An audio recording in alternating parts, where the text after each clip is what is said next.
Okay, everyone, welcome back to the physics class. So today we are going to start dynamics. एक topic बचा हुआ है kinematics में, motion कौन सा, rain umbrella problems. So I'll discuss it in this only because there is one concept which I need to tell you and which comes in dynamics. So we'll discuss that thing in this only. You can complete your kinematics. आप जिस भी book से बना रहे हो पूरा complete कर सकते हो. तुम में से किसी ने मुझसे पूछा था स्पेस वेलोसिटी क्या होता है? किसने पूछा था? सर मैंने. स्टिल कहीं तुम्हें क्वेश्चन मिला होगा, आई थिंक एनएन के मॉड्यूल में मिला होगा मे बी. तो मैं बता देता हूँ क्या है. कैलकुलेट हमने जो पढ़ा है ना वो टाइम एवरेज वेलोसिटी है. मतलब एवरेज वेलोसिटी को हम टाइम के रिस्पेक्ट में मेजर करते हैं, right? But space average velocity ये होता है, देखो, this is what we call space average velocity. जैसे आप टाइम एवरेज वेलोसिटी निकालते हो तो you write this formula, right? Similarly Yes, when you are calculating space average velocity, space मतलब क्या होता है? डिस्प्लेसमेंट. स्पेस मतलब 3 डायमेंशनल स्पेस. तो यहाँ पे t की जगह पे बस x को यूज करते हैं, दैट्स इट. अदरवाइज इस पे दिमाग मत लगाओ, तुम्हारे काम का नहीं है, बीटेक में पढ़ा जाता है. एक दो क्वेश्चन एलन वेलन अपने मॉड्यूल में ऐसा डालता है जो आउट ऑफ सिलेबस हमेशा रहे, ताकि बच्चों को लगता रहे कि yes the module is very tough, that's it, और कोई reason. But if you want to solve this question you can use this formula, integral of v dx instead of v dt. चलो कोई बात नहीं, अब डायनेमिक्स की start करते हैं. सबसे पहले आप बेसिक चीजें आप जानते हो, but still I tell you once. इसमें कुछ भी लिखाऊंगा नहीं मैं. First law, second law and third law ये सभी को आता है. I will tell you the application part in this chapter. You can expect 1 or 2 question from this particular chapter in your NEET exam. Okay, तो first law सभी जानते हैं, body at rest remains at rest and a body in motion will remain in motion. बोलो, until and unless an external force is applied on it. सभी को पता है, इसमें कोई बड़ी बात नहीं है, इसमें कुछ लिखाना भी नहीं है, बोर्ड में आता है. सिंपल सा लॉजिक ये है स्टूडेंट्स कि अगर एक बॉडी है हमारे पास, ये रेस्ट पे है, तो ये हमेशा रेस्ट पे रहेगा एज लॉन्ग एज आप इसको कोई एक्सटर्नल फोर्स नहीं लगाते हो, नेट एक्सटर्नल फोर्स. दूसरा केस ये हो सकता है कि मान लो सेम बॉडी है बट ये रेस्ट पे नहीं था, ये 10 मीटर पर सेकेंड से मूव कर रहा था, तो ये हमेशा 10 मीटर पर सेकेंड से ही मूव करेगा until and unless a net external force is applied. अभी आप सोचो, अगर नेट एक्सटर्नल फोर्स इस सिचुएशन में या तो आप ऐसा लगा सकते हो या आप ऐसा लगा सकते हो. जब आप ऐसा लगाओगे forward in the direction of velocity, तो इसकी स्पीड बढ़ेगी या घटेगी? बढ़ेगी. बिकॉज जिधर फोर्स होगा उधर ही एक्सेलरेशन होगा. And I have told you whenever velocity and acceleration are parallel to each other the speed of the particle increases. तो या तो आप फोर्स ऐसा लगाओगे तो in that case the speed will no longer remain 10, it will increase from 10 से 11, 11 से 12 and so on. Similarly अगर आप अपोजिट डायरेक्शन में लगाते हो तो स्पीड विल डिक्रीज फ्रॉम 10. लेकिन अगर आप फोर्स नहीं लगाते हो तो ये हमेशा 10 की स्पीड से चलता रहेगा. ठीक है, दैट इज व्हाट वी से. पहला केस आपको बोलता है body at rest will remain at rest, और दूसरा बोलता है body in motion will continue its motion until and unless a net external force is applied to the system. बहुत ही सिंपल सी चीज है. तो ये हमारा न्यूटन्स फर्स्ट लॉ है, आप सभी जानते ही होंगे, बट स्टिल मैंने आपको उसका फिजिकल सिग्निफिकेंस समझाया, कोई बात नहीं. हमारे काम की चीज क्या है? Newton second law. Newton third law तो सबको आता है, every action has an equal and opposite reaction. जो भी चीजें न्यूमेरिकल बनाने के लिए काम आएंगी या theoretical question, that all things I tell you in detail, don't worry. So one of the most important laws for us in this particular chapter is Newton's second law. So can anyone tell me what is Newton's second law? कोई बता सकता है exact? Anyone out of you? The force is directly proportional to change in momentum per unit time. Very good. So ध्यान से सुनना students, आपने ये पढ़ा होगा F equal to ma, correct? But remember this thing कि आपने कई बार इसको पढ़ा होगा, इसी को न्यूटन सेकंड लॉ बोलते हैं, बट ऐसा नहीं है. ये न्यूटन सेकंड लॉ नहीं है. न्यूटन सेकंड लॉ का डिराइव्ड वर्जन है, सिंपलीफाइड वर्जन. कैसे, मैं बताता हूँ. एक्चुअल डेफिनेशन क्या है न्यूटन सेकंड लॉ का? सुनो, काम नहीं आएगा बट सुन लो फिर भी. The rate of change of linear momentum is directly proportional to the force applied and it always takes place in the direction of force applied. काम का नहीं है, सुनो क्या है काम का, इसका मैथमेटिकल डेफिनेशन काम का है, dp upon dt. Now don't get confused, what is p? P is the linear momentum of the system, linear momentum of the system, और p को हम एक्सप्रेस कर सकते हैं product of mass and velocity. तो इतनी बातें सबको तो आती ही है, राइट? तो मैंने इसको साइड में लिख दिया. So this is what is Newton second law students. ये है हमारा न्यूटन सेकंड लॉ, ये चीज. तो यू शुड रिमेंबर दिस, ठीक है? अब सवाल है कि हम फिर ये क्यों पढ़ते हैं, why do we read this? तो मैंने क्या बोला कि दिस अपर वन, ये जो है ना, इसका सिंप्लीफाइड वर्जन है. अभी सोचो जरा, छोटा सा कैलकुलेशन कर रहा हूँ यहाँ पे, ध्यान से देखना सभी. मैं क्या कर रहा हूँ, F net equal to d by d t of p vector की जगह पे एम बी वेक्टर लिख देता हूँ, एम बी वेक्टर. ठीक है स्टूडेंट्स? तो अब बताओ ये क्या बन गया? क्या मास कांस्टेंट रहता है जनरली?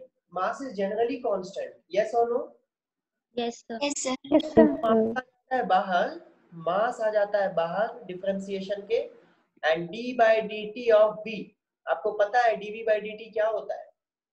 Acceleration.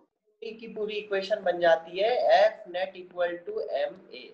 बट यहाँ पे एक कैच है जिसमें कई बार एम्स ने क्वेश्चन पूछ रखा है, 2 बार एसर्शन रीजन और 1 बार जनरल क्वेश्चन. सुनना ध्यान से, क्या मास हर बार कांस्टेंट होता है? No, Is sir. No, sir. No, mass is not always constant. अगर मास कांस्टेंट होता तो हम वेरिएबल मास सिस्टम कभी नहीं पढ़ते. सुना है rocket propulsion? Yes. Yes, sir. Rocket जब ऊपर जाता है तो रॉकेट के मास का एक पार्ट होता है उसका fuel. The fuel of rocket, क्या नाम, क्या केमिकल फॉर्मूला होता है मैं भूल गया, किसी को याद है क्या? द फ्यूल ऑफ रॉकेट कौन सा केमिकल कंपाउंड यूज करते हैं? कुछ तो था, मैं भूल गया, याद नहीं आ रहा, छोड़ो, केमिस्ट्री वाले सर से पूछ लेना. तो रॉकेट में काफी फ्यूल होता है, जब वो ऊपर जाता है तो फ्यूल नीचे की तरफ, गैस बन के नीचे की तरफ जाता है. Fuel keeps on burning as the rocket goes up, and that burned fuel escapes from the bottom of the rocket in the form of smoke, right? है ना? तो जब ये धुआं नीचे की तरफ जाता है तो इन रिटर्न रॉकेट ऊपर की तरफ जाता है according to conservation of linear momentum. बाद में पढ़ेंगे. बट इतना तो तुम्हें समझ में आता है, जैसे जैसे रॉकेट ऊपर जा रहा है उसकी मास कम हो रही है, इफेक्टिव मास. रीजन है क्योंकि उसमें मौजूद फ्यूल कम हो रहा है, correct? Yes, sir. Yes, sir. Normal scenario तुम ये कह सकते हो सर फिर तो हम बाइक भी चलाते हैं तो उसमें भी मास कम हो रहा है. बट बाइक के मास के रेस्पेक्ट में आप टैंक में जो पेट्रोल डालते हो उसकी मास नेग्लिजिबल होती है. Is that fine? Yes, sir. Yes, sir. Car चला कार टैंक में पेट्रोल होता है, बट पेट्रोल का मास ओवरऑल कार के मास के रेस्पेक्ट में नेग्लिजिबल होगा. बट रॉकेट में ऐसा नहीं होता है. The mass of rocket has quite significant weight of its own. In that case हम उसको नेग्लेक्ट नहीं कर सकते और ऐसे सिचुएशंस को हम वेरिएबल मास सिस्टम बोलते हैं. ठीक है? तो क्या आप समझ पा रहे हो? अगर रॉकेट की बात करूं मैं तो ये मास को हम बाहर नहीं ले सकते because mass is not a constant. Is that correct? तो अगर आप ये न्यूटन सेकंड लॉ है, if someone ask you F equal to ma is the Newton second law, your answer should be no. It is a derived version of second law under a specified condition where mass remains constant. तो AIIMS में ये पूछा गया था कि अगर mass constant नहीं है तो which of the following options are the correct expression for Newton second law. तो उसमें से एक एक्सप्रेशन ये था, स्टूडेंट ध्यान से देखो, ये वाला जो एरो मैंने बनाया है ये तब का है जब mass is constant. And if mass is not constant तो भाई हमें प्रोडक्ट रूल यूज करने आता है ना डिफरेंशिएशन का. अब मास भी एक वेरिएबल है और वेलोसिटी भी वेरिएबल है, तो क्या product rule u dot v है ये? So how would you right it? u dv by dt plus v du by dt. याद है या नहीं? डिफरेंशिएशन में पढ़ाया था. Yes, sir. तो पहले मास को रहने दो as it is, keep it like this, plus now mass को डिफरेंशिएट करो dm by dt and keep the velocity like this. One of the option was this, students. This was the correct answer. So you should understand these things, है ना? तो ये बात सबको समझ में आ गई है क्या? Yes, sir. Yes, sir. Yes, sir. Yes, इसको sir. रट्टा मारना, समझ लेना कैसे किया है। दो सिनेरियोज हो सकते हैं, when mass is constant and when mass is not constant. Another thing, rocket propulsion NEET के सिलेबस में नहीं है, अदरवाइज मैं वो पढ़ा देता, हालांकि वो वर्क पावर एनर्जी का टॉपिक है। I'll see, अगर उस वक्त टाइम बचा तो मैं पढ़ा दूंगा, ठीक है। तो there we go. तो ये सिनेरियो है न्यूटन सेकंड लॉ का। Now most of the things will be based on Newton second law. Newton third law भाई सिंपल स्टेटमेंट है, बट उसको समझना बहुत बहुत कम लोगों को समझ में आता है। I tell you how. मैं तुमसे एक सिंपल सा क्वेश्चन पूछ रहा हूँ, you will find this question in most of the standard books like HC Verma, Resnick Halliday and anything. We have a horse cart system, मतलब जमीन है, देयर वी गो, एक घोड़ा है, ठीक है, और there is a cart, cart का चक्का। My drawing is very good, I know. चलो, now you tell me, a horse cart system moves forward, right? तो आप मुझे बता सकते हो क्या कि यहाँ पे दो चीजें, एक तो ये हॉर्स है खुद और एक ये कार्ट है, ओके। पहले मुझे ये बताओ कि ये कार्ट क्यों मूव करेगा आगे? When horse pulls on the cart, cart move करता है ना, ऑब्वियसली दोनों साथ में मूव करेंगे आगे की तरफ। तो can you tell me which force is responsible for the cart to move forward?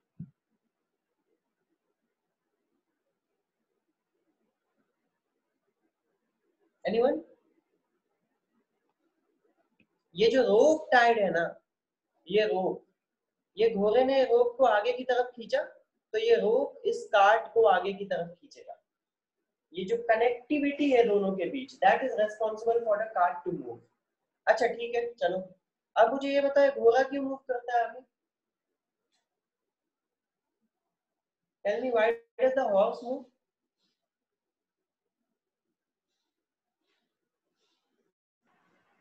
Sir, a reaction force is exerted by the earth. तो जब एग्जैक्टली, वो रिएक्शन फोर्स क्या है, कोई बता सकता है? फ्रिक्शन। बहुत अच्छा। आप सोचो आप चलते क्यों हो? You push the ground backward, right? जैसे ये मान लो ये आपका शू है, ये हॉर्स का शू है, मान लो उल्टा बन गया, this is his leg. When he wants to walk in this direction ना, तुम भी अगर आगे चलना चाहते हो, you push the ground in backward direction, है ना? तुम ग्राउंड को पीछे की तरफ पुश करते हो अपने शूज से। In return, according to Newton's third law, ground भी तुम्हें पुश करेगा आगे की तरफ। यही एक्शन रिएक्शन फोर्सेस कहलाते हैं, जिसे हम न्यूटन्स थर्ड लॉ बोलते हैं, ठीक है। बट अभी तुम ये हॉर्स कार्ट प्रॉब्लम भूल जाओ, बाद में तुम खुद आंसर कर लोगे। अभी पहले न्यूटन्स थर्ड लॉ समझो। न्यूटन्स थर्ड लॉ में एक बहुत इंपॉर्टेंट कॉन्सेप्ट होता है, बच्चे सीधा याद कर लेते हैं, every action has an equal and opposite reaction. But यहाँ पे एक बात बहुत इंपॉर्टेंट है समझना, I tell you with one example. मान लो कि हमारे पास एक बोट है, this is river and we have a boat like this which is on the river. अभी यहाँ पर एक इंसान है, ये जमीन है, इसको इधर जंप करना है। He wants to jump forward. He wants to reach the ground. Now, to reach the ground, what he will do? He will push the boat. जैसे ये बोट का एंड है, अभी ये इंसान है मान लो, इसको आगे जाना है इधर, तो ये क्या करेगा, इसको पीछे की तरफ पुश करेगा, like this. In return, the boat will push him forward and he will come this side. आपने नोटिस किया होगा कि जब कभी भी अगर तुम यहाँ से कूदोगे आगे की तरफ, तो बोट भी थोड़ा पीछे जाएगा, yes or no? Yes, sir. तो हम रिकॉइल बोलते हैं, recoil of the boat, correct है ना? Yes. तो Yes. इन दैट केस आप आगे जाने के लिए बोट को पीछे पुश कर रहे हो और बोट रिटर्न में आपको आगे पुश कर रहा है।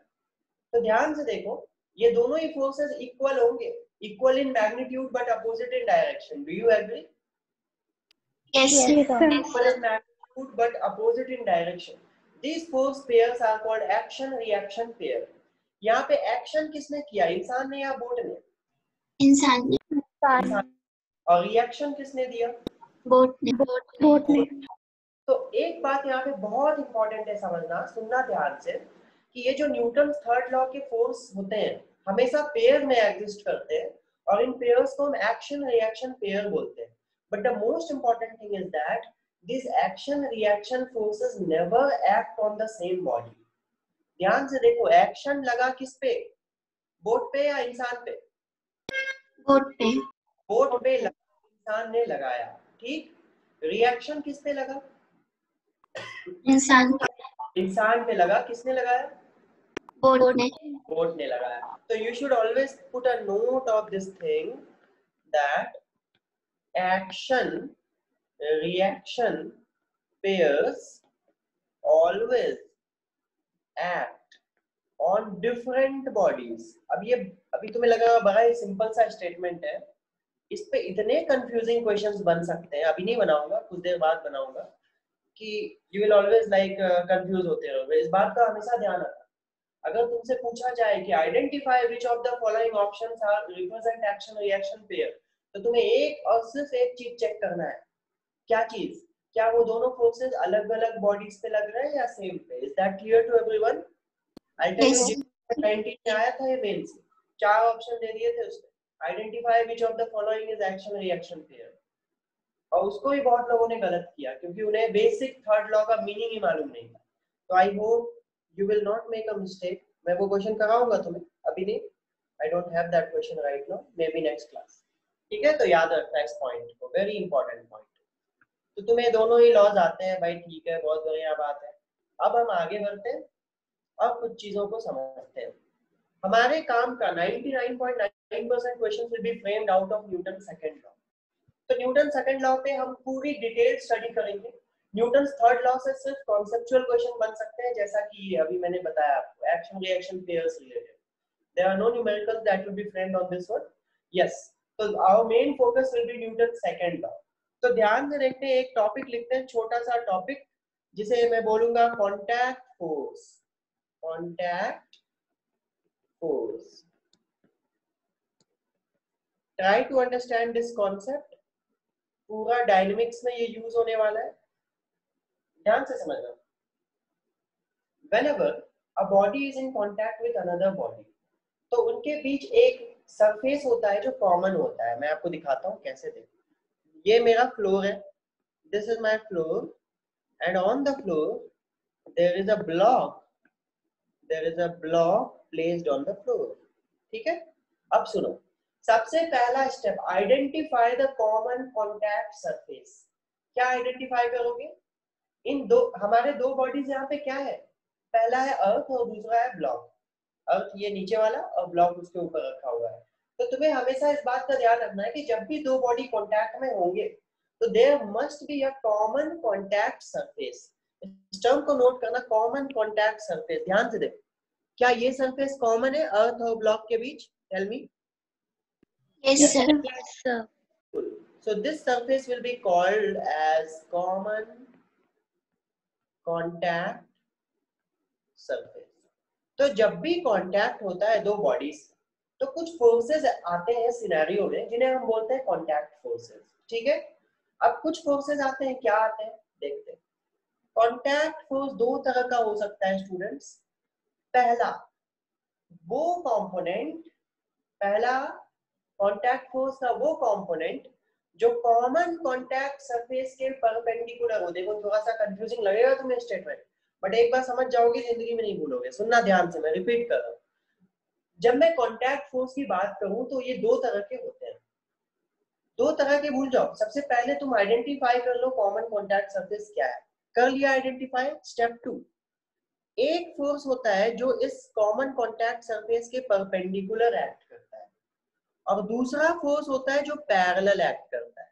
अब पैरेलल ऐसा भी एक्ट कर सकता है students, in this direction, and it may act in this direction, उस पे हम अभी नहीं आएंगे, but it will definitely be parallel. So how many types of contact forces are there in nature? One is perpendicular to contact surface, another is parallel. अब ये बहुत ही familiar चीज है। अब अगर आप पूछो कि ये परपेंडिकुलर कंपोनेंट को क्या बोलते हैं सर, तो ये नॉर्मल रिएक्शन कहलाता है। सब जानते हैं ना नॉर्मल रिएक्शन, है ना? Yes, sir. तो नॉर्मल रिएक्शन। और ये जो पैरेलल कंपोनेंट होता है, इसी को फ्रिक्शन बोलते हैं। This is what we call friction. क्या बात क्लियर है सबको? Yes sir. Yes, sir. Conclusion सुनो, जब भी दो बॉडीज का कांटेक्ट होगा तो एक कॉमन कांटेक्ट सरफेस होगा। उस कॉमन कांटेक्ट सरफेस के एक पैरेलल फोर्स होता है और एक परपेंडिकुलर होता है। परपेंडिकुलर वाले कंपोनेंट को नॉर्मल रिएक्शन बोलते हैं, पैरेलल वाले कंपोनेंट को फ्रिक्शन बोलते हैं। That means normal reaction and friction both are a type of contact force. Is that fine? Yes, sir. Yes, sir. Normal reaction हमेशा परपेंडिकुलर होगा। किसके परपेंडिकुलर? Common contact surface. इसलिए the most important thing is to identify the common contact surface. और ये friction हमेशा parallel होगा किसके? Common contact surface. Exam में जनरली पूछे जाते हैं what is the net contact force. They don't ask net contact force, they simply ask what is the contact force between the block and the ground. मान लो कि मैंने आपको friction की वैल्यू दे दी 6 और नॉर्मल रिएक्शन का वैल्यू दे दिया 10, ठीक है? एक्चुअली ये वैल्यू दूंगा नहीं, ये तुम निकाल पाओगे आगे आगे व्हेन आई टीच तो निकल जाएगा बहुत इजीली। फ्रिक्शन निकालने बताऊंगा इन फ्रिक्शन टॉपिक, नॉर्मल रिएक्शन निकालने बताऊंगा कुछ देर बाद। तो लेट अस अज्यूम कि तुम्हें दोनों वैल्यू मालूम है, normal reaction and friction, and they have many times, lead में 2 times I think it has been asked that what is the contact force between the block and the ground. पहला option होता है 10 Newton and believe me 90% student 10 Newton मारते हैं क्योंकि उनके दिमाग में ये बैठा हुआ होता है कॉन्टैक्ट फोर्स मतलब नॉर्मल रिएक्शन, जो कि सही है या गलत है? गलत। कॉन्टैक्ट फोर्स दोनों ही कॉन्टैक्ट फोर्स है। तो अगर तुमसे सिर्फ कॉन्टैक्ट फोर्स पूछा जाए तो you should actually calculate the resultant of these two forces. Do you agree? क्या फोर्सेस वेक्टर है? क्या दो वेक्टर परपेंडिकुलर है? Normal reaction and friction, yes. क्या दो परपेंडिकुलर वेक्टर का रिजल्टेंट निकालने सबको आता है? इसको 8 मान टू अवॉइड कैलकुलेशन। कुछ मिट गया ना यहाँ से? क्या मिटा? अच्छा ये चलो 8 मान लेते हैं। तो now the contact force can be written as, बोलो जल्दी आंसर कितना होगा? 10 Newton. √6 square plus 8 square, that is 10 Newton. This will be the answer. Option में तुम्हें 8 न्यूटन होगा, फर्स्ट ऑप्शन, जो कि गलत होगा, ठीक है? तो remember this thing, this is my contact force. Whenever they say contact force, it is an understood fact that they are talking about the net contact force. अगर उससे नॉर्मल रिएक्शन पूछना होगा, जो कि कभी नहीं पूछेंगे, तो सीधा बोलेगा कि find the normal reaction. Friction पूछना होगा तो they will say you find the friction. Is that clear to everyone? Is this concept clear? Yes, sir. Yes, sir. अब यहाँ पे अगली चीज है कि हम कांटेक्ट फोर्स को कैसे और अच्छे से स्टडी करें। What type of questions can be framed out of this. तो चलो सबसे पहले समझते हैं। आज के बाद हम न्यूटन सेकंड लॉ यही अप्लाई करने वाले हैं, बिकॉज हमारे सारे केसेस में as I told you mass will remain constant, variable mass system is not included in your syllabus. But अगर आ जाए तो भी हम कर सकते हैं। कैसे कर सकते हैं भाई? ये मेथड है ना, correct? So right now we will obviously assume mass is constant. That means we can definitely apply this as my Newton's second law. Net force equal to mass into acceleration. तो चलो start करते हैं। सबसे पहले भाई एकदम simple सा case, सभी को पता है, फिर भी मैं लूंगा all the cases. Unless stated g की वैल्यू 10 लोगे तो ठीक है, जब तक मैं ना बोलूं 9.8 10 लेना है। मान लो कि ये 2 kg का ब्लॉक है, mass equal to 2 kg, simple सा। अगर मैं इसका फ्री बॉडी डायग्राम बनाने बोलूं तो एक तो इसका खुद का वेट इसके सेंटर ऑफ मास पे, अभी सेंटर ऑफ मास तुम्हारे लिए सिर्फ ज्योमेट्रिकल सेंटर है, is that fine? Okay, centre of mass Yes, of mass, so its own weight will act in downward direction. Weight क्या होता है स्टूडेंट्स? mg, correct? yes, होता है ना? तो भाई कितना न्यूटन हो गया? 20 Newton. So obviously this block is pushing the ground in downward direction due to its own weight. In return, ground will push the block in upward direction. Is that fine? yes, So sir. the block in upward direction, and this is what we call normal reaction. तो यहाँ पे friction तो आएगा नहीं। यहाँ पे अगर आपसे पूछा जाए normal reaction will be how much, तो it's simply equal to 20 newton, correct? क्योंकि ब्लॉक इक्विलिब्रियम है, ब्लॉक रेस्ट पे है, so obviously upward force will be equal to downward force. There are no horizontal forces in the scenario. तो normal reaction is 20, सभी समझते हैं ना ये चीज? Yes, sir. Correct? Just give me a second.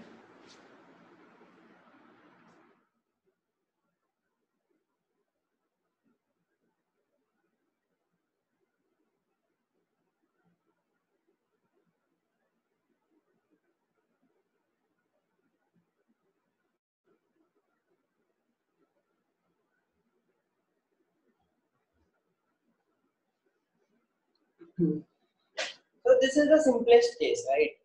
थोड़ा सा और अच्छा करते हैं केस को.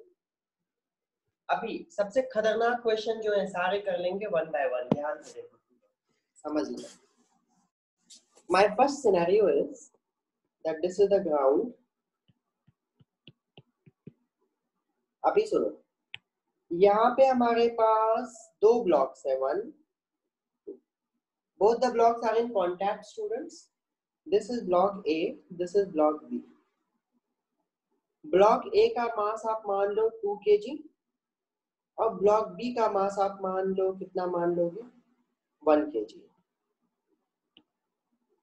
अब सुनो, एक फोर्स लगाया गया है इस पर लेफ्ट वाले ब्लॉक पे, ब्लॉक A पे 6 न्यूटन का. Okay, this is the scenario. अब तुमसे क्या पूछा गया है? First part, find the acceleration of the system. जल्दी बताओ, what is the acceleration of the system? 2 meter per second square. Obviously. Tell me, क्या ये दोनों ब्लॉक एक साथ मूव करेंगे? क्या दोनों ब्लॉक में कांटेक्ट छूटेगा या साथ में मूव करेंगे? दोनों साथ में मूव करेंगे. तो क्या इन दोनों ब्लॉक को मैं एक ब्लॉक मान सकता हूँ 3 kg का? Yes, sir. Yes sir. तो लो मान लिया, एक ब्लॉक मान लो 3 kg का. अब यहाँ पे फोर्स लग रहा था कितना? 6 न्यूटन. तुम्हें पता है इधर फोर्स लगाए तो एक्सेलरेशन भी इधर ही होगा. And acceleration is net force divided by mass. Net force कितना है students? Only force acting is 6. So that is the net force divided by total mass, that is 2 is the correct answer. काम खत्म. अब मेरा दूसरा part है, acceleration तो निकल गया. दूसरा पार्ट है find the normal reaction between A and B.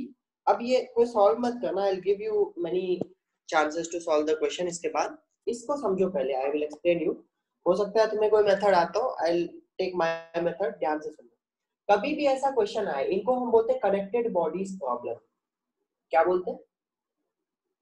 Connected Body Problem. This is one of the most common problems asked in NEET, AIMS, anything. ठीक है, तो सबसे पहले जो मैंने बताया था वही करना. Identify the common contact surface.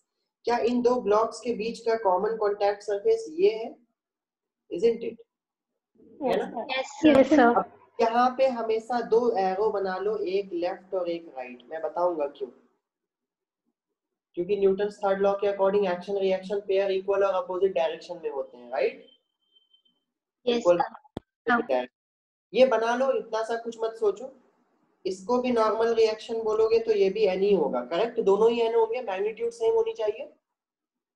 Fine. Yes sir. और direction opposite.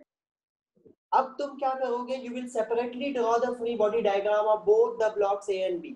Free body diagram कैसे बनाते हैं ये देखो. पहले मैं A का बना रहा हूँ. A पे मुझे लेफ्ट से दिख रहा है एक 6 न्यूटन फोर्स. अब मैं A को वापस देखूंगा तो मुझे दिखेगा अच्छा एक और फोर्स है इधर, अभी जो मैंने बनाया था. ये फोर्स कितना है स्टूडेंट्स? N. तो क्या मैं ऐसा बना दूं? N. Tell me, is it correct और incorrect? I am just concentrating on A. क्या मैंने सही किया है? Yes sir. Yes, sir. बिल्कुल सही किया है, में कोई शक नहीं है. और मुझे पता है ये ब्लॉक जाएगा तो आगे ही, और कितनी एक्सेलरेशन से जाएगा ये पहले निकाल चुके हैं 2. तो क्या net force equal to mass into acceleration. 6 Newton लग रहा है आगे की तरफ, n न्यूटन लग रहा है पीछे की तरफ. And I know that 6 Newton will be greater than n because the block is moving right side. तो मुझे क्या लिखना चाहिए? 6 minus n या n minus 6? 6 minus n. Minus n. 6 minus n equal to mass of the block was 2 kg, mass into acceleration 2 into 2. तो n कितना आया students? 6 minus 4, that is 2 Newton. Answer correct? Is that correct? Yes sir. Yes, sir. अभी काम खत्म नहीं हुआ है. अभी कोई बोलेगा कि सर आपने ए का फ्री बॉडी डायग्राम बनाया, बी का बना के भी सॉल्व कर सकते हैं, बिल्कुल कर सकते हैं। अगर बी का बना के सॉल्व करें तो आंसर सेम आना चाहिए 2 न्यूटन, क्योंकि जो नॉर्मल रिएक्शन मैंने तुमसे क्या पूछा था, normal reaction between A and B, obviously दोनों की मैग्नीट्यूड सेम होनी चाहिए, क्योंकि जितना फोर्स ए ने बी पे लगाया उतना ही फोर्स बी ए पे लगाएगा। Is that correct? Yes, sir. Yes, sir. Yes, sir. Try to draw the free body diagram of block B. Block B, ये रहा ब्लॉक बी। अभी ध्यान से देखो स्टूडेंट्स, ब्लॉक बी पे आप ये 6 न्यूटन मत लगाना, क्योंकि ये ब्लॉक बी पे लग ही नहीं रहा था। ये किस पे लग रहा था? Block block A. तुम बना रहे हो free body diagram block B का। अब सोचो ब्लॉक बी भी तो साथ जा रहा है ना ए के, विद द सेम एक्सेलरेशन 2। इसका मतलब कोई तो फोर्स होगा जो बी को आगे लेके जा रहा है। वो फोर्स कौन सा है? ये वाला reaction. The normal reaction exerted by block A on B is responsible for the block B to move. ठीक है, तो ब्लॉक बी पे बस एक ही फोर्स मुझे दिखा, कौन सा फोर्स? वो आगे की तरफ नॉर्मल रिएक्शन, और मुझे पता है इसकी एक्सेलरेशन भी है 2 और इसका मास था कितना 1, तो मैं सीधा लिखूंगा net force, the only force is n equal to mass is 1, acceleration is 2। क्या यहाँ से भी आंसर 2 आया? Yes, sir. Yes, क्या sir. दोनों ही जगह से आंसर 2 आए? मतलब हमने सही किया। अगर वेरी करता मतलब गलत है। Tell me how many of you have understood this problem, then I'll give you a fresh problem. Yes, understood. Yes, sir. Yes, sir. को भी कोई डाउट है please ask, you should understand this। ठीक है, अगर इसमें डाउट है तो दिक्कत होगी, इसलिए आपको नहीं समझ में आया तो आप पूछ लो मुझसे, मैं बता दूंगा। Any doubts? Anyone? Sir, no, sir. Tell me. Sir वो आपने जो नॉर्मल जो ऑपोजिट लिया जिसका मैग्नीट्यूड हमें सेम मिला, हाँ हाँ, सर आपने जो बोला था लाइक पैरेलल कंपोनेंट फ्रिक्शन होता है, परपेंडिकुलर वाला नॉर्मल लेंगे, तो यहाँ पे हमने पैरेलल नॉर्मल लिया। नहीं यहाँ भी परपेंडिकुलर है। ध्यान से देखो कि इस बार कांटेक्ट सरफेस तो ये है ना, this is the contact surface, correct? हाँ कॉमन कांटेक्ट सरफेस तो ये है, तो normal reaction is still perpendicular to common contact surface, isn't it? पिछली बार हमने ग्राउंड को लिया था, पिछली बार जो लिया था ना, कहाँ गया वो? यहाँ वो देखो, सिंगल बॉडी था। हाँ ये यहाँ पे कांटेक्ट सरफेस तो सिर्फ ग्राउंड के साथ है, तो इसके परपेंडिकुलर नॉर्मल रिएक्शन तो ऊपर ही होगा और फ्रिक्शन पैरेलल होगा। बट यहाँ पे हम ग्राउंड वाले कांटेक्ट की बात नहीं कर रहे हैं, क्योंकि फोर्सेस जो है सिस्टम में, बॉडी मूव हॉरिजॉन्टली करेगा, राइट? तो हमें वर्टिकल मोशन से कंसर्न नहीं होना चाहिए। अंडरस्टूड क्या? Yes sir. क्योंकि still see the normal reaction is still perpendicular to common contact surface. That is why I told you कि common contact surface को सबसे पहले identify किया करो। ठीक है, चलो ये क्वेश्चन सभी सही करके बताएंगे। I'll just give you 1.5 minute for this one. अगर ये कर लिया तो कभी जिंदगी में कोई क्वेश्चन में नहीं फंसोगे कनेक्टेड बॉडीज के। जितना टफ कर सकता हूँ, नहीं इतना टफ नहीं, पहले एक नॉर्मल कराता हूँ, अगला दूंगा टफ। नीट लेवल इतना मैक्सिमम आता है। 3 बॉडी ये लो, A B C, mass 3 kg, 2 kg, 1 kg. There we go. A force is acting like this. In the 24 Newton. चलो, my question, first part. What is the acceleration of the system? 4 meter per second 4 square. meter per second. Metre per second. कोई confusion नहीं, तीनों body को एक body मान लो, 3 2 5 6 kg का net force है 24 Newton, 24 divided by total mass इस फोर्स। चलो ठीक है, दूसरा पार्ट 1 हो गया। Part 2 normal reaction between A and B, और तीसरा पार्ट है normal reaction between B and C. क्या आप देख सकते हो ए और बी ब्लॉक के बीच का कॉन्टैक्ट यहाँ पे हो रहा है, बी और सी के बीच का कॉन्टैक्ट यहाँ पे हो रहा है, तो मुझे दोनों ही बॉडीज के बीच का नॉर्मल रिएक्शन चाहिए। जिससे पार्ट 2 हो जाए मुझे बताना। स्टार्ट। तो मैं या तो ए का फ्री बॉडी डायग्राम बनाऊंगा या बी का, मैं दोनों का बना के दिखा देता हूँ। ये लो, पहले ए का। There we go, this is the A body. इस पे डायरेक्ट फोर्स लग रहा है लेफ्ट से 24 न्यूटन, बहुत बढ़िया। और मैंने क्या ट्रिक बताया था, कॉमन कॉन्टैक्ट सरफेस को कलर कर दो ऐसे बना लिया करो। इसको N1 N1 बोल रहा हूँ क्योंकि दो नॉर्मल रिएक्शंस निकालने, ए और बी के बीच वाले को 1 सबस्क्रिप्ट से बताते हैं और बी और सी के 2 को बताते हैं। तो भाई ठीक है, ए ब्लॉक पे नॉर्मल रिएक्शन किधर लगेगा? N1 left side. Is that fine सबको? Yes, sir. अब देखो, ऑब्वियस सी बात है कि ये ब्लॉक आगे की तरफ जाएगा ए एक्सेलरेशन से, और ए की वैल्यू हम निकाल चुके हैं 4। तो मुझे क्या लिखना चाहिए इक्वेशन? जल्दी बोलो। 24 माइनस N1 और N1 minus 24। 24 minus 1. 24 minus N1. Because body right की तरफ जा रहा है तो राइट लगने वाला फोर्स ज्यादा होगा। 24 माइनस N1 इक्वल टू मास है 3 और एक्सीलरेशन है 4। 3 into 4 is 12। तो N1 comes out to be 12 Newton. ये मैंने ब्लॉक ए के हेल्प से बनाया। नाउ टेल मी, जिसका 4 आ रहा था आपने कहाँ मिस्टेक किया था, मुझे बताओ। सर मैंने दोनों ब्लॉक का मास ऐड करके उसके बाद में एक्सेलरेशन से मल्टीप्लाई किया था। अगर तुम दोनों ब्लॉक के मास को ऐड कर रही हो तो तुमने दोनों को एक मान लिया, राइट? तुम यस बताओ सर। फोर्स तुम कैसे निकाल पाओगे? तुम्हारे लिए तो दोनों बॉडी सेम है। अगर तुम्हें बीच का फोर्स निकालना है, normal reaction between two bodies, you will have to treat them separately, isn't it? अगर यस तुम सर। तो वो फोर्स कभी निकलेगा ही नहीं, क्योंकि वो फोर्स रहा ही नहीं, correct? Yes sir. Need to find normal reaction, treat the blocks individually. तीनों को कंबाइन सिर्फ एक केस में मानो जब तुम्हें एक्सेलरेशन निकालना हो। Once the acceleration is done, do not consider them as a single body. चलो ये हो गया। अभी अगर किसी को लगे कि सर आपने ब्लॉक बी का फ्री बॉडी डायग्राम क्यों नहीं बनाया, तो वो इसलिए नहीं बनाया क्योंकि देखो क्या होगा ब्लॉक बी की फ्री बॉडी डायग्राम बनाने पे क्या होगा, ध्यान से देखना। ब्लॉक बी के दो कांटेक्ट है, एक इससे भी तो कांटेक्ट है, तो क्या यहाँ पे मैं ऐसे N2 बना दूं, दूसरा वाला नॉर्मल रिएक्शन? क्या सबको क्लियर है यहाँ तक? Yes, sir. Yes, Yes, sir. sir. तो अब ब्लॉक बी को ध्यान से देखो। ब्लॉक बी पे एक इधर फोर्स लग रहा है, कौन सा? यहाँ देखो, N1 राइट की तरफ लग रहा है और N2 किधर लग रहा है? Left side. लेफ्ट की तरफ। तो proper free body diagram of block B would be N1 like this, N2 like this. अभी सोचो अगर मैं स्टार्ट करता इस क्वेश्चन को ब्लॉक बी से, तो ना तो N1 मालूम है ना N2 मालूम है, यही दोनों चीजें तो निकालनी थी हमें। तो इक्वेशन क्या लिखोगे तुम ये लिखोगे 2 kg का ब्लॉक है, तुम्हें इतना पता है कि हाँ ये ब्लॉक आगे जाएगा, तो N1 N2 से ज्यादा होगा, तो N1 minus N2 equal to mass is 2, acceleration is 4, 2 into 4 8। ये एक इक्वेशन बनेगा which is impossible to solve right now, correct? दोनों ही अननोन है उसमें, दो अननोन एक equation, we can not solve it. तो इसके लिए हमें थर्ड ब्लॉक पे भी जाना पड़ेगा। अब थर्ड ब्लॉक की फ्री बॉडी डायग्राम बनाता हूँ स्टूडेंट, ध्यान से देखना।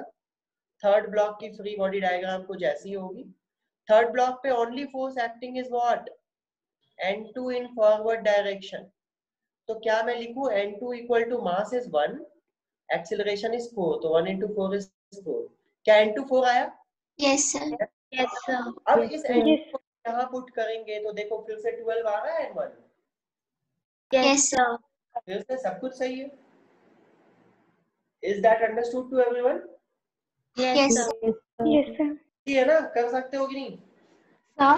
Yes, sir. लास्ट ले रहा हूँ तो मैक्सिमम टफ हो सकता है, सही आंसर देना, ठीक है? Sir.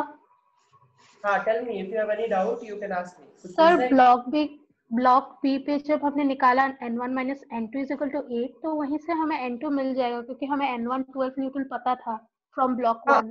बिल्कुल वहां से भी मिल जाएगा। मतलब मैंने क्या बोला ना कि अगर कोई मुझसे बोले कि सर आपने पहले फ्री बॉडी डायग्राम ए का क्यों बनाया, डायरेक्ट बी का बनाओ, तो मैं वो बता रहा था कि अगर मैं बी का डायरेक्ट बनाऊं तो N1 N2 दोनों वेरिएबल रह जाएंगे, है ना?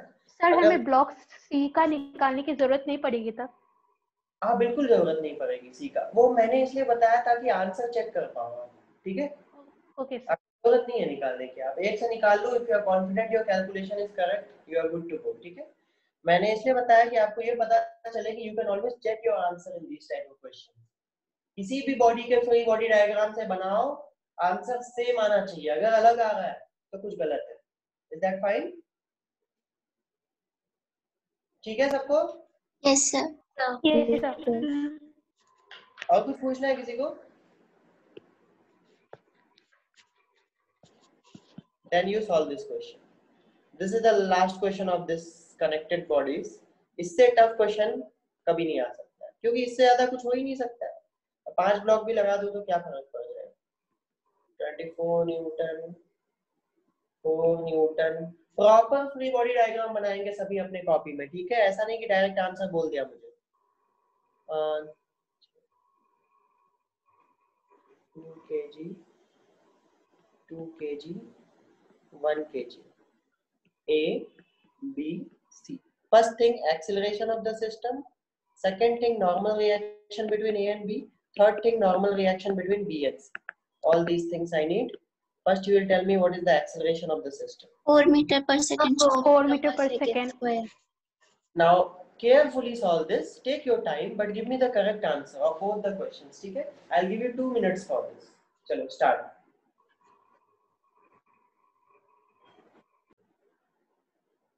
तो हमको ही पता है।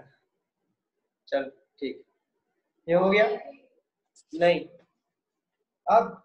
अब एक नीट का फटाफट क्वेश्चन कर ही लो। अब इतना किया है तो नीट 2015 कैंसल्ड पेपर। ये देखो नीट वाले क्वेश्चन तो और इजी मिलेंगे तुम्हें। मैक्सिमम टफ ये पिछला वाला जो करा हमने वही हो सकता है। A B C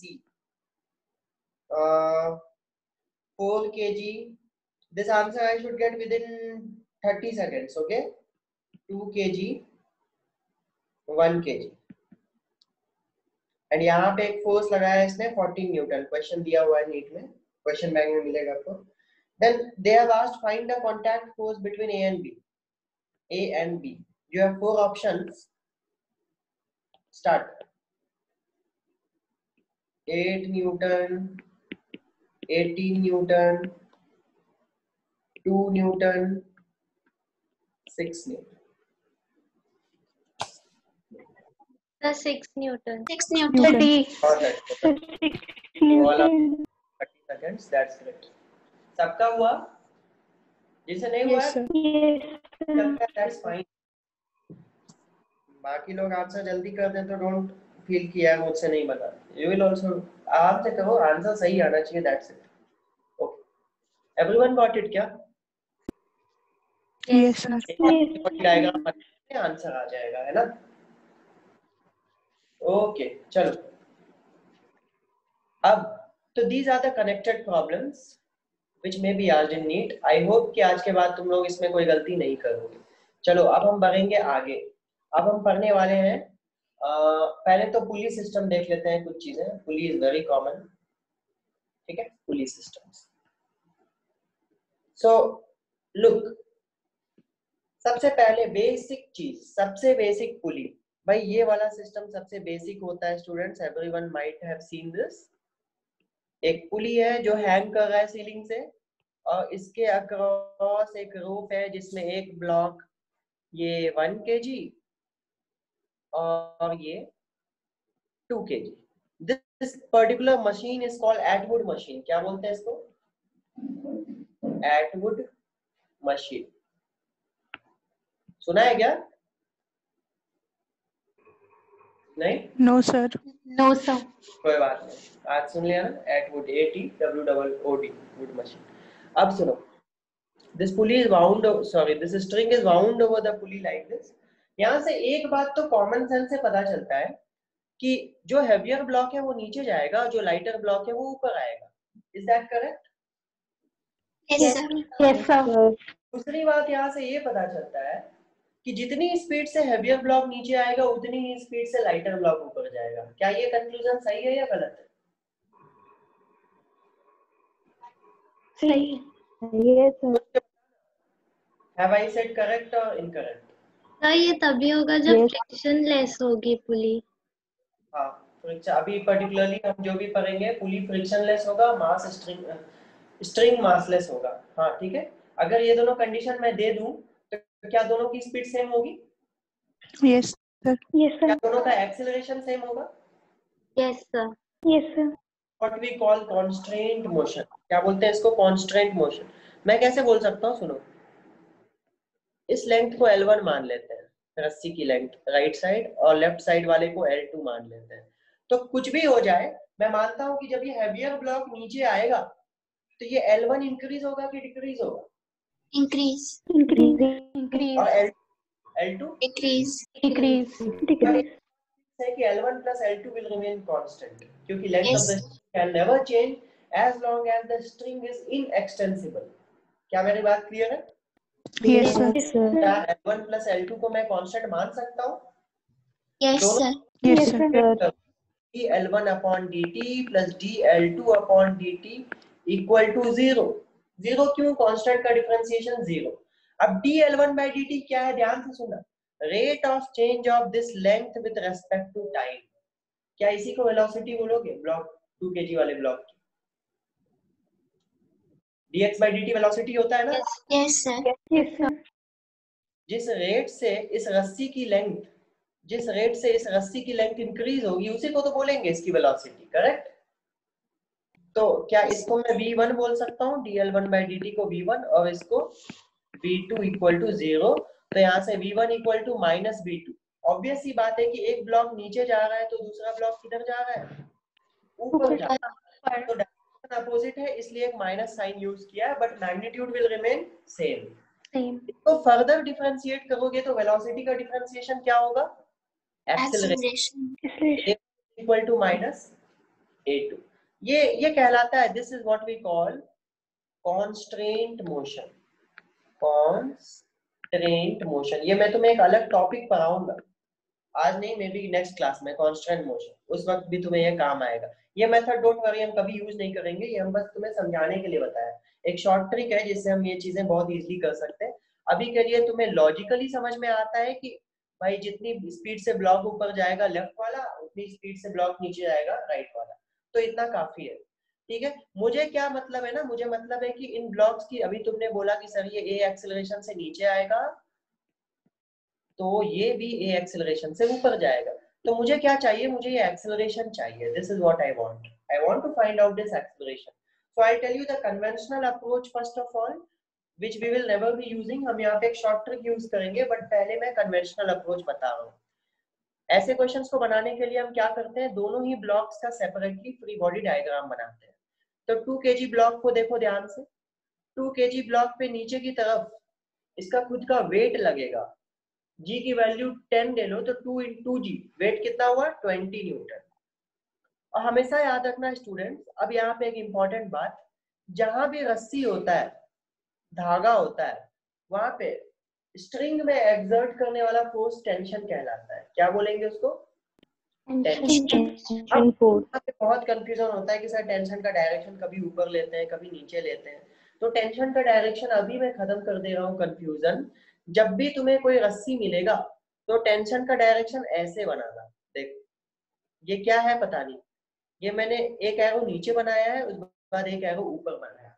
इसका मतलब ये है कि एक बात समझो ध्यान से, इस पेज को भूल जाओ. यहाँ मान लो कि हमारे पास एक रस्सी है और ये 2 ब्लॉक से बंधा हुआ है, ठीक है, ये दोनों ही ब्लॉक से बंधे हुए हैं. तो इस रस्सी में जो भी टेंशन होगा ना स्टूडेंट्स, तो टेंशन के डायरेक्शन को हम ऐसे दिखाते हैं. किसी भी अच्छे बुक में तुम्हें ऐसा दिया जाएगा, ठीक.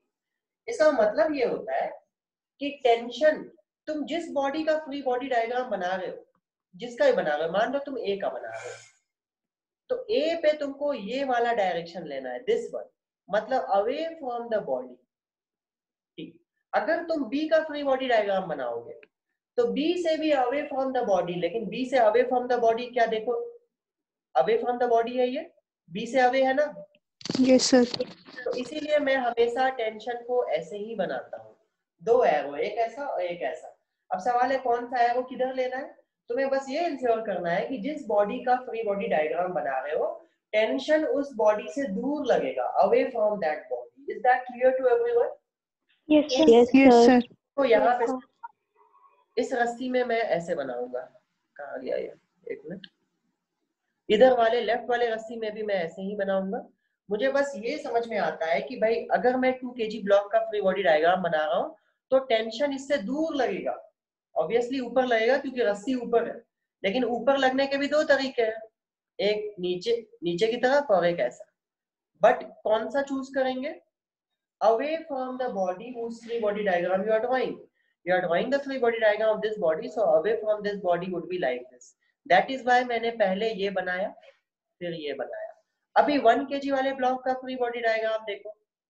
नीचे की तरफ इसका खुद का वेट 10 न्यूटन, ऊपर अगर टेंशन लगाना है तो again away from the 1 kg block. Is this understood to everyone? Yes, sir. Yes अब सर. कोई बोले, का बताओ तो कैसा होगा? पुली का देखो कैसा होगा. पुली का फ्री बॉडी डायग्राम हमें यहाँ नहीं बनाना है, बट रोटेशन चैप्टर में बनाना होगा. वहां मत पूछना क्यों, अभी पूछ लेना. पुली का बनाना है तो पुली के दोनों ही साइड रस्सी लगी हुई है, तो दोनों ही side away from the pulley. Away from the pulley क्या ऐसा होगा स्टूडेंट्स? Tell me. यस और नो? सर. Yes, sir. इसीलिए मैंने यहाँ पे ऐसा बनाया, यहाँ पे भी ऐसा बनाया. क्या चीजें समझ में आ रही है? Yes, sir. Yes sir. Direction में कभी गलती नहीं होनी चाहिए. ठीक है, अब सुनो. अब हमें पता है ये ब्लॉक 2 kg वाला था, ये नीचे जाएगा a एक्सेलरेशन से, ये ऊपर जाएगा a एक्सेलरेशन से. तो हम लिखेंगे Newton's law on this block first of all. Obviously 20 will be more than t, तभी तो ब्लॉक नीचे आ रहा है. तो इक्वेशन क्या लिखाएगा? 20 minus t equal to mass into acceleration. Mass है 2 kg, एक्सेलरेशन है a. इक्वेशन 1. अब तुम लोग बताओगे मुझे इस फ्री बॉडी डायग्राम पे 1 kg वाले ब्लॉक पे क्या इक्वेशन लिखना चाहिए? t minus 10 T minus t ज्यादा होगा 10 से ऑब्वियसली, तभी ऊपर जा रहा है. t minus 10 equal to mass into acceleration. Mass is 1, acceleration is a. We can easily solve these two equations and get the acceleration as well as tension. Tension भी निकाल सकते हैं ना यहाँ से, एग्जाम में Yes, टेंशन sir. जा सकता है. रस्सी के दोनों ही साइड टेंशन सेम होगा as long as there is no friction involved. Dynamics में फ्रिक्शन नहीं होगा. डोंट वरी, तुम्हारे लिए किसी भी क्वेश्चन में लिखा होगा pulley is massless, string is frictionless. ठीक है, तो जब भी ऐसी चीजें हो मतलब कि पुली के लेफ्ट साइड और राइट साइड टेंशन की वैल्यू सेम लेनी है. इसीलिए मैंने इधर टी लिया है तो इधर भी टी लिया है. Is that clear to everyone? Yes sir. Yes, sir. Yes sir. Can you write the equations like this? क्या मैंने सही किया है ना? जल्दी से आंसर तो बता दो कितना है एक्सेलरेशन की value? 10/3. 10/3. How many of you solved using this method? I. चलो ठीक है, ये तो एक मेथड है. Of course this is the conventional method, but हम क्या करेंगे, हमें तो ऐसी चीजें चाहिए जिससे हमारा टाइम बचे. तो यहाँ पे मैं तुम्हें एक शॉर्टकट बता रहा हूँ. ये शॉर्टकट से तुम कोई भी पुली का प्रॉब्लम, वेज का प्रॉब्लम, कोई भी क्वेश्चन उठा लो, वो जेई एडवांस्ड का ही क्यों ना हो, तुम सेकंड्स में बना सकते हो. What is that? ये तो क्या टॉपिक था? How to find direction of tension. ध्यान रखना, ऑफ टेंशन. तो अब हम शॉर्टकट पे आते हैं. देखो क्या है शॉर्टकट. सबने लंच कर लिया है ना? लंच नहीं किया हो गया? नहीं सर. अच्छा ठीक है, 10-15 मिनट्स. There we go. 1 2. सुनना मेथड ध्यान से, बहुत ही सिंपल सा अप्रोच है. मैं क्या करता हूँ ना, मैं ये टेंशन वेंशन, 2 ब्लॉक के फ्री बॉडी डायग्राम, उनके इक्वेशन लिखो, आपस में सॉल्व करो, इतने लफड़े रखता ही नहीं हूँ. मैं एक दूसरा मेथड फॉलो करूंगा. देखना क्या, ये 2 kg ब्लॉक था और ये 1 kg ब्लॉक था. मैं टेंशन फोर्स से बचना चाहता हूँ क्योंकि टेंशन ही पनौती है. टेंशन के कारण 2 इक्वेशन बनते हैं, उनको सॉल्व करो आपस में, फिर जाके आंसर आएगा. तो मैं क्या कहूंगा, I won't consider tension now. What I will do, I will only consider the weight of the bodies. तो क्या इस पे 20 न्यूटन नीचे की तरफ लग रहा है उसका वेट mg, और इस पे कितना लग रहा है? 10 न्यूटन. अभी सोचो, जब ये ब्लॉक नीचे आएगा a एक्सेलरेशन से, तो ये ऊपर जाएगा, तो पुली किधर घूमेगा? क्या क्लॉकवाइज घूमेगा ऐसे? यस और नो? Yes sir. क्लॉकवाइज घूमेगा. तो मैंने सोचा कि क्यों ना ऐसा किया जाए, एक्सेलरेशन ही तो चाहिए मुझे. मैं ये सोचता हूँ कि ये 20 न्यूटन फोर्स पुली को क्लॉकवाइज घुमाने की टेंडेंसी रखता है या एंटी क्लॉकवाइज घुमाने की टेंडेंसी रखता है? अच्छा, ये 10 न्यूटन फोर्स पुली को क्लॉकवाइज घुमाने की टेंडेंसी रखता है कि एंटी क्लॉकवाइज? क्लॉकवाइज. आपको समझ में आ रहा है? अकेला 10 न्यूटन. Yes sir. ऐसे सोचो, अगर सिर्फ 20 न्यूटन होता, भूल जाओ 10 न्यूटन नहीं है, मान लो ये ब्लॉक है ही नहीं. अगर सिर्फ 20 न्यूटन होता तो पुली क्लॉकवाइज घूमता, सिर्फ 10 न्यूटन होता तो पुली एंटी क्लॉकवाइज घूमता. तो मुझे एक्चुअली में पुली क्लॉकवाइज घूम रहा है कि एंटी क्लॉकवाइज? Clockwise. पॉजिटिव होगा, मतलब मैं 20 न्यूटन को प्लस लूंगा, +20, और 10 न्यूटन इसको एंटी क्लॉकवाइज घुमाने की कोशिश कर रहा था, इसे -10 लूंगा, divided by total mass of the system. Total mass is 1 + 2 kg 3 kg. Answer कितना है? 10/3 न्यूटन. क्या ये कॉन्सेप्ट समझ में आया सबको? Yes, sir. Yes sir. अभी तो ये नॉर्मल है, वेज में पुली डाल दो, 2 पुली 3 ब्लॉक, कुछ भी डाल दो, इस मेथड से आंसर जरूर आएगा विद इन सेकेंड्स. अभी के बाद से I will solve each and every question of dynamics using this method only. ठीक है? Okay sir. I will Yes, never sir. This method. ये मेथड यूज करके कोई फायदा नहीं है, क्योंकि इतना सिंपल क्वेश्चन कभी आएगा नहीं. जो क्वेश्चन कॉम्प्लिकेटेड होंगे तुम इसको यूज करोगे, 3 इक्वेशन बनेंगे, 3 इक्वेशन 3 वेरिएबल्स, सॉल्व करने में 5 मिनट लगेगा. 5 मिनट में 5 और क्वेश्चन सॉल्व हो जाएंगे. Better to leave that. ठीक है? तो from now onwards I would never be using that method. I will be using this shortcut. इसको बोलते हैं, क्या बोलते हैं इसको, कौन सा मेथड बोलते थे? Net pulling force method. Net pulling force method. अभी देखो ये तुम्हें कितना हेल्प करने वाला है. फटाफट 2 क्वेश्चन और करेंगे. एक पुली वाला क्वेश्चन तो तुम लोग कर ही लोगे. ये चलो एक ऐसे ही बता दो एक आंसर, बस क्या है इसका. 5 kg 2 kg. एक्सेलरेशन कितना होगा सिस्टम का?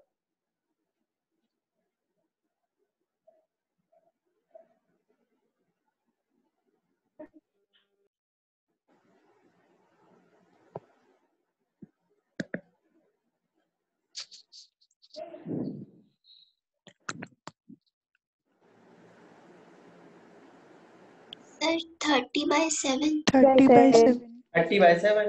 सिंपली टेंशन का कोई टेंशन है नहीं. 50 20 ये घुमा रहा है एंटी क्लॉकवाइज और ये घुमा रहा है क्लॉकवाइज. बट हमें पता है पुली एक्चुअली में एंटी क्लॉकवाइज घूमेगा, क्योंकि इधर वाला ब्लॉक हैवी है. करेक्ट? तो 50 न्यूटन को प्लस लेंगे, 20 न्यूटन को माइनस लेंगे, divided by total mass 5 + 2 7. Answer 30/7. खत्म. ठीक है? लेकिन अगर यहाँ पे तुमसे टेंशन पूछा जाता है स्ट्रिंग में, तो तुम्हें इक्वेशन लिखनी पड़ती, इसीलिए वो भी जानना जरूरी है.